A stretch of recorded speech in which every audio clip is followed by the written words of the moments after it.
It's thought that there are 6 fundamental human emotions: sadness, happiness, fear, anger, surprise, and disgust. Feeling any of these things is perfectly natural, and every human experiences all of them, sometimes even in the same day.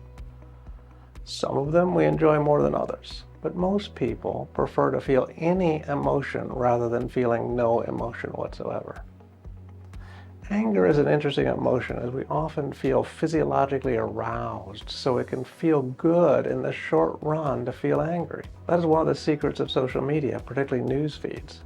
They seek to tap into your emotions because they know you're more likely to click as you scroll, seeking more often to feel than you're seeking to learn.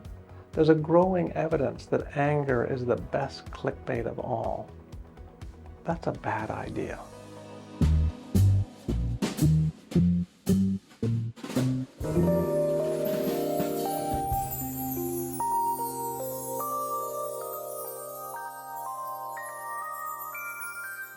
The problem with anger is that it breeds hate.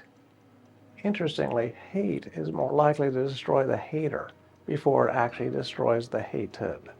In social change movements, you'll oftentimes hear advocates arguing that we need to get angry in order to support social change. We've seen this many times over the years. But do any of these angry protests actually generate real change? Perhaps not.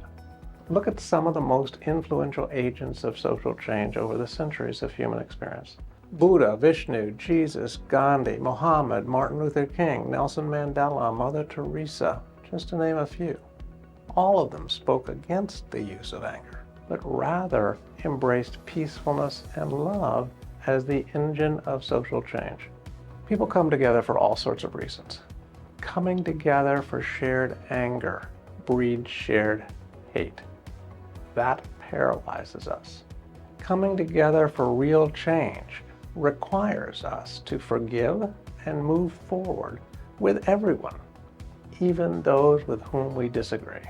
So actually, the origin story for my personal interest in policy comes very relevant to this particular discussion. I started university in 1977, and during that time, there were expectations for women being in their dorm rooms at midnight on weekdays and 2:30 on weekends. Now, many of us thought that was both inconvenient and wrong, and so we started to protest. We marched on the president's house and did a sit-in.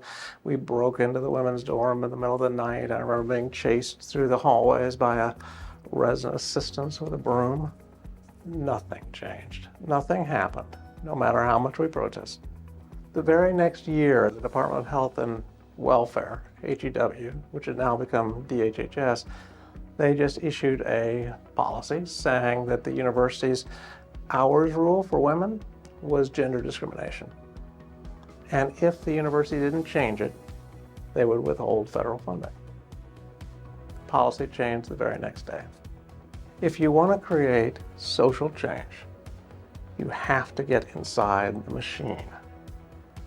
Your anger will not help you with that. Actually, it's possible that making people angry is just another way of oppressing those same people, because anger actually prevents change.